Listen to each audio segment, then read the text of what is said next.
Alrighty, so now we're on to the Thursday block of items. And so for the first one, the free code camp, obviously I'm not going to go over the detail I did here. So if there's something you need to refer back to, go back and refer to it. But I'll just give you an overview here.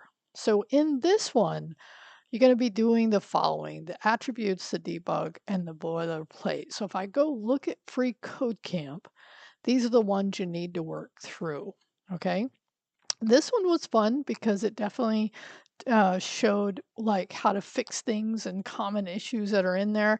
It is different in the sense that it gives you, here's what you want to do, here's the task you need to complete, and then when you run the test, it'll tell you if you got it right. Now, in this case, I already went through that and it just reset it, but I'm just showing you because that is something we haven't done yet.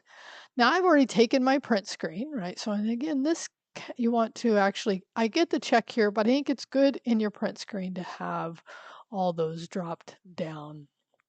Okay, so now what I did already, and let's just go look at the instruction. And this is the same as we did last time, right? So here are the areas, and then you'll take the screenshot, right? Resize it like we did last time. We've gone over this at just brief content here. Go back and look at, and I use swoosh again because I like it, and resize it to around 500, right? And then save this in resized image in your images, right? And let me show you this, okay? So this is the same structure, and I have my code space open that we used before. So this images folder now has a new image in it. Okay, so you know that's what I named mine, right? So in this case, that's the first thing you want to do. First is this, and this is in the private repo. Okay, so just to be clear, because we'll be moving sometimes in one assignment doing public and one assignment doing private, but in this case, it's in your private repo. Okay. Okay, so take that print screen. Here's the name you want to give it. And now this is different. So what I want you to do here is we're going to do a little pre-learning because learning about unordered list and list items is really helpful. So I give you a code snippet here. You can just copy right into your HTML. Now you can see I've already done this and I kept my one from before almost completely there. Oh yeah, I did have it there. Okay, so I'm going to paste it. Okay, so I'm going to show you a couple things. First, for me, when I pasted it, notice I had different file names. So of course I need to come over here, copy, make sure, because the templates, the text HTML I give you assumed a PNG, and you may not have used that. So then I'm going to get rid of this one. Okay. And now what I recommend highly to get used to this is to right click and say format selection. And actually I already see I have an extra UL there. Okay. So these you learn about formatting, but in general, just good formatting here. And so here's where I'd go ahead and go live.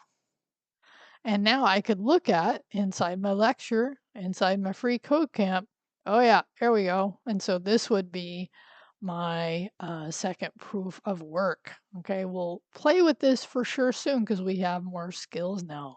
Okay, so what you want to do here is that, do your git add, your git commit, and then your git push, right? And this is your updated one.